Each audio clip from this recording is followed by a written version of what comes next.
لله رب العالمين والصلاة والسلام على أشرف الأنبياء والمرسلين نبينا محمد صلى الله عليه وعلى آله وصحبه أجمعين. أما بعد، أعوذ بالله من الشيطان الرجيم. بسم الله الرحمن الرحيم. يا أيها الذين آمنوا اتقوا الله حق تقاته ولا تموتن إلا وأنتم مسلمون. میرے محترم دینی بھائیوں، مجھے دیکھ کر بڑی خوشی ہوئی کہ آپ کا جوش، آپ کا ولولہ ماشاءاللہ بڑی دلجوئی کے ساتھ آپ نے سنت کے اوپر تقریریں سنی، اور آخری میں جو ہے ہمارے شیخ عبدالاحد نے جو عربی زبان سے متعلق باتیں بتائیں، یہ بہت ہی اہم ہے کہ واقعی انسان دین کو ایسے نہیں سمجھ سکتا قرآن کا ترجمہ پڑھ لیا ہو گیا، نہیں۔ اگر آپ عربی جانتے ہیں تو جو لطف الحمدللہ رب العالمین جب امام پڑھتا ہے، نماز پڑھتے ہیں یا ایسے بھی، جو لطف آپ کو اس وقت آئے گا ترجمہ پڑھنے سے نہیں آئے گا۔ تو یہ ہے کہ اب خود عربی سیکھیں، اپنے بچوں کو، آنے والی نسلوں کو عربی سکھائیں، اور اس کا بہت بڑا فائدہ ہے۔ جو انہوں نے مثال دیا، ایک سعودی عورت کی مثال دی، اتنے بڑے مجمع میں ذہن رکھنے والے ٹکرا گئے ہوں گے۔ تو یہ ہے کہ اللہ تعالی ہم سب لوگوں کو اچھی سمجھ عطا فرمائے۔ جیسا کہ میں نے قرآن کی آیت پڑھی ہے کہ یا ایھا الذین آمنوا اتقوا اللہ، اے ایمان والو اللہ سے ڈرو، حق تقاتہ، جیسا کہ اس سے ڈرنے کا حق ہے۔ اگر آپ عربی جانتے تو یہ حق تقاتہ کا جو لفظ آیا ہے، حق تقاتہ، اگر آپ عربی جانتے، اس کی گہرائی میں جانتے، تب آپ پہچانتے۔ تو یہ ہے کہ اللہ تعالیٰ سے انسان کو ہمیشہ کہ اللہ ہمارا رب ہے اور وہی سب کچھ ہے، کسی کے اختیار میں کچھ بھی نہیں ہے، چاہے نبی ہو، رسول ہو، ولی ہو، کچھ بھی ہو، وہی سب کچھ ہے۔ اور جیسا کہ اللہ تعالیٰ نے حکم دیا ہے کہ ہر کا ایک مرتبہ ہے، نبی کا، رسول کا، ولی بھی ہیں۔ جیسے کسی نے کہا کہ میں جامع امام میں پڑھتا تھا، تو ہمارے ایک استاد تھے شیخ ناصر الطریری، تو ایک لڑکے نے سوال کیا کہ شیخ ولی اللہ کون ہے، اللہ کا ولی کون ہے؟ کہا انت، ایسے کہا، وہ بہت فصیح عربی بولتے تھے، کہا انت انت انت۔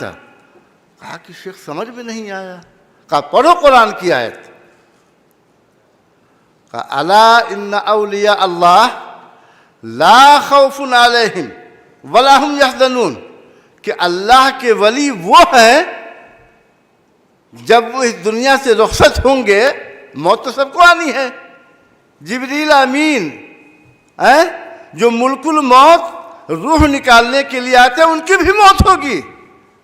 کل من علیہا فان ویبقى وجہ ربک ذو الجلال والاکرام، کوئی باقی نہیں رہے گا، جبریل امین بھی چلے جائیں گے، ملک الموت بھی چلے جائیں گے، صرف ایک اللہ کی ذات باقی رہے گی۔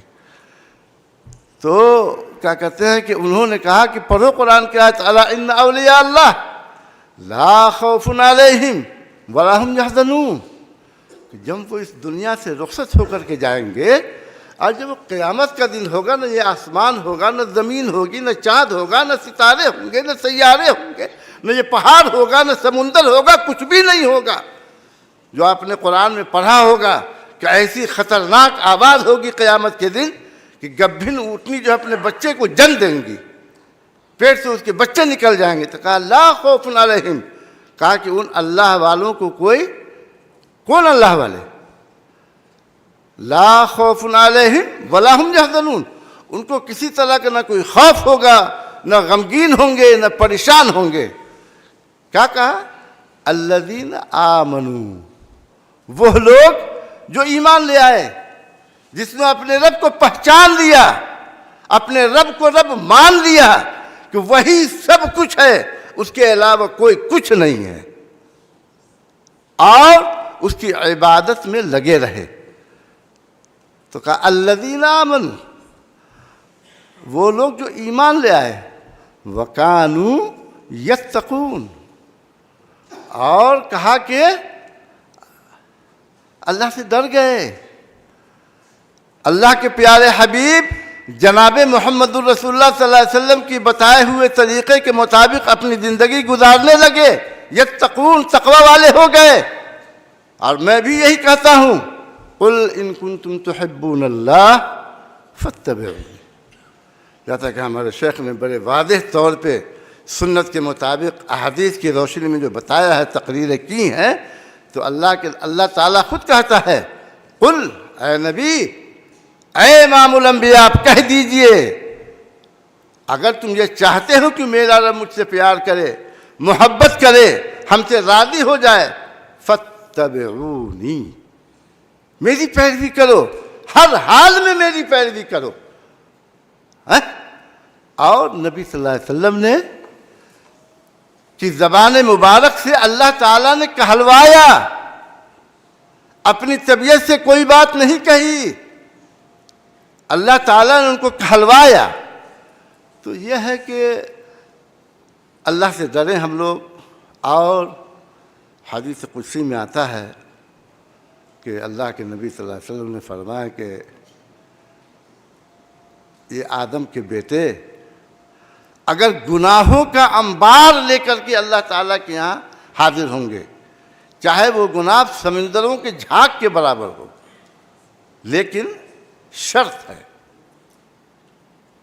کہ شرک سے خالی ہو، شرک کا شائبہ تک نہ ہو اس گناہ کے اندر۔ جس نے اپنے رب کو رب مان لیا ہے تو اللہ تعالیٰ ان کے گناہوں کو معاف فرما دے گا۔ تو میرے محترم، میں زیادہ وقت آپ لوگوں کا نہیں لینا چاہتا ہوں، اور یہ ہے کہ ہم لوگ اللہ سے ڈریں اور اللہ کے پیارے حبیب جناب محمد الرسول اللہ صلی اللہ علیہ وسلم کے بتائے ہوئے طریقے کے مطابق عمل کریں، عمل پیرا ہوں، تو میرا خیال ہے کہ آپ دنیا میں بھی خوش رہیں گے اور آخرت میں بھی خوش رہیں گے، اور ہر طرح سے خوش رہیں گے۔ آپ صحت کے ساتھ رہیں گے، صحت کے ساتھ رہیں گے، آپ دوسرے کے محتاج بھی نہیں ہوں گے۔ اللہ تعالیٰ اپنے نیک بندوں کو، اپنے راہ پر چلنے والوں کو کسی کا محتاج نہیں بناتا ہے، اور مانگنا تو اسی سے مانگیے۔ اللہ سے دعا ہے کہ اللہ تعالیٰ ہم کو اور آپ کو جب تک دنیا میں زندہ رکھے، ہمیشہ ایمان اور اسلام کے اوپر قائم رکھے، اور جب دنیا سے اٹھائے تو ایمان پر خاتمہ نصیب بالخیر کرے۔ وآخر دعوانا الحمد للہ رب العالمین۔